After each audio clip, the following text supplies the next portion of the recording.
बम बम बाबा की जय। हमारे भोले बाबा का जो भी भक्ति करता है उसको धन दौलत शोहरत सब कुछ मिलने लगता है, लेकिन जो भोले बाबा का भक्ति करता है, भगवान शिव का भक्ति करता है, उसका दिल भी शिवमय हो जाता है।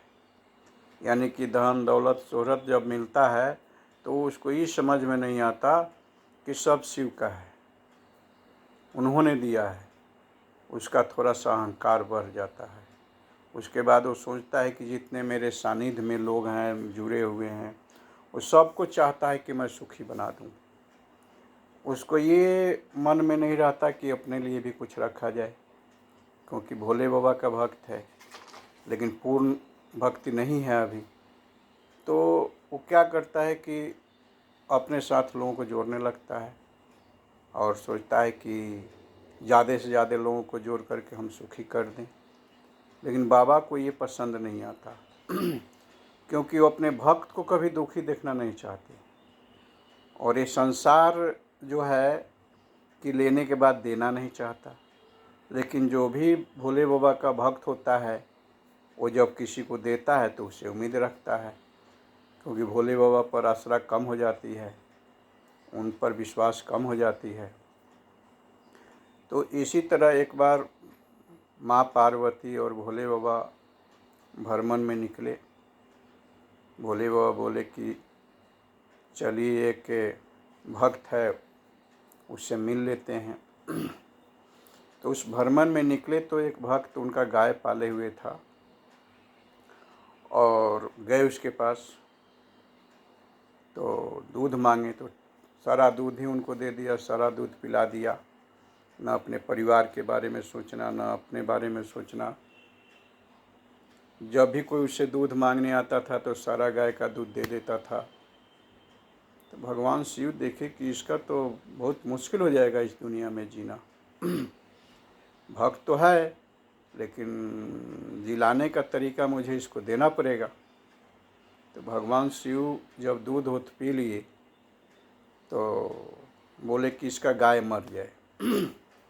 तो माँ पार्वती बोली कि ये गाय से ही परिवार को पालता था या लोगों को दूध दान कर देता था, अब गाय भी छीन लिए तो ये कैसे जिएगा।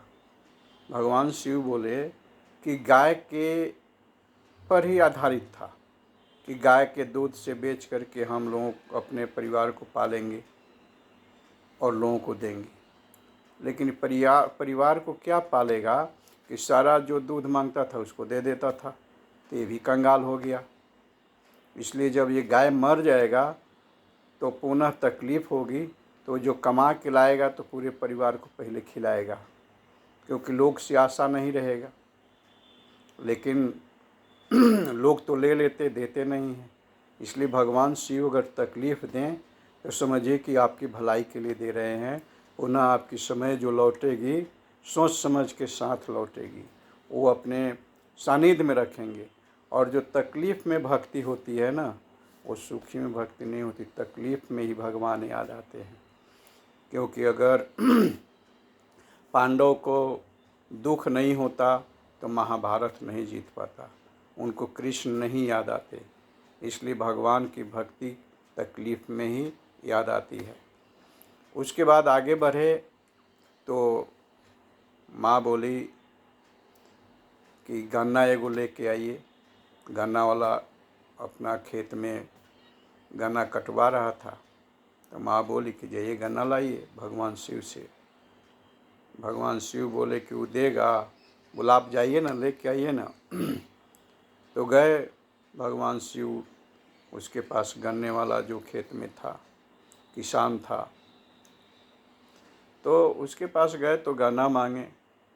तो गन्ना तो दिया वो, लेकिन एक गन्ना उनको जमा भी दिया, मार भी दिया एक गन्ना। तो जब माँ के पास गन्ना लेके आए, ईख लेके आए, तो माँ बोली कि वो आपको गन्ना दिया तो मारा क्यों। तो बोला है कि इस बार दे रहा हूँ, अगले बार से अगर आएगा तो दूंगा नहीं, और इतना मार मारूंगा कि तुम भूल जाएगा मेरे पास आना। इसलिए एक गन्ना दे करके चेतावनी दे दिया है। तो इसीलिए हमने उसको आशीर्वाद दे दिया है कि तुम और ज़्यादा धनी हो जाओ और ज़्यादा गन्ना खेती तुम्हारा डबल उपजे। तो बोले कि क्यों ऐसा आपने दिया उसको आशीर्वाद। तो माँ पिताजी बोले भोले बाबा कि उसको इसलिए आशीर्वाद दे दिया कि अभी इतना ही गन्ना की खेती में वो परेशान है, जब इसका डबल खेती हो जाएगा, डबल गन्ना हो जाएगा तो एक पेरते पेरते ही वो मर जाएगा। हमारा नाम लेने के लिए उसको यादें नहीं आएगा, इसलिए हमने उसको डबल होने का, डबल धन होने का, डबल ईख होने का आशीर्वाद दे दिया। तो इसलिए अगर धन आए फिर भी भगवान की भक्ति मत छोड़िए, क्योंकि हमारे पास भी जब अच्छी स्थिति थी तो उस समय लोगों को ज़बरदस्ती बाबा धाम ले जाते थे, आइए आप भी आइए, आप भी आइए, आप भी आइए अपने खर्चों पे। तो भगवान शिव को पसंद नहीं आया, क्योंकि जिसको नहीं जाना है उसको भी हम ज़बरदस्ती ले जाते थे। तो पहले सोचे कि इसी चेलवे का ही व्यवस्था करें। तो जब मेरा धन नाश हो गया तब कोई अपना नज़र नहीं आया। तो भगवान याद दिलाते हैं कि तुम जिसको अपना समझते हो कोई अपना नहीं है, सब मौके का साथी है। जो गिरे हुए में आपका हाथ उठाने, हाथ थामने आए, वही एक आपका साथी है। अगर इस संसार में 100 काम अच्छे करते हैं, एक काम गलत हो जाएगा तो आपके पूरे परिवार कहेंगे कि सब तो बर्बाद कर दिया। लेकिन भगवान के नज़र में अगर 50 काम गलत है और एक काम अच्छा है, फिर भी भगवान आपको अपना लेंगे।